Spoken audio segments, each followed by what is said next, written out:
நமக்கென்ற அரசியலோ அதிகாரமோ அற்ற நிலையில் அன்னை தமிழினத்திலே அடிமைப்படுத்தப்பட்ட மக்கள். நமக்கென்று ஒரு உரிமையும் இல்லை, ஒன்றுமில்லை. படிக்க கல்வி இல்லை, படித்தால் வேலை இல்லை, ஒன்றுமில்லை. உங்கள் மொழி இருக்கிறதா உங்களிடம்? இல்லை. உங்கள் வரலாறு உங்களிடத்தில் இருக்கிறதா? இல்லை.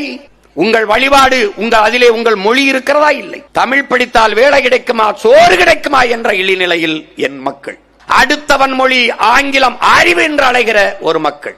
தன் தாய் நிலத்திலே தாய்மொழியில் எழுத படிக்க பேச வாய்ப்பற்ற ஒரு சமூகம் உலகத்தில் மிக மிக கீழான அடிமை சமூகம். என்ன கண்டிருக்கிறீர்கள்? நாம் வாழ்வது வாழ்க்கையா, பொழைப்பா? பொழைக்கிறோம். எங்கே வாழ்கிறோம்?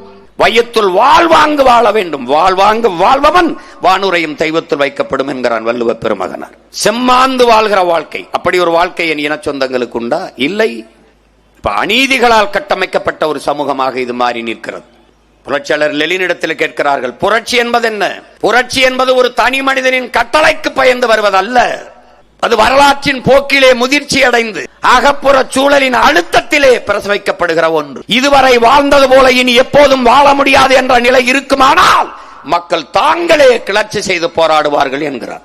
அதேதான் அண்ணல் அம்பேத்கர் சொல்கிறார், ஒருவன் அடிமையாக இருக்கிறான் என்பதை உணர்த்திவிடு, பிறகு அவனே கிளர்ச்சி செய்து போராடுவான் என்கிறார். அதைத்தான் இந்த நிலத்திலே உங்கள் பிள்ளைகள் 15 ஆண்டுகளாக உணர்த்தி வருகிறோம்.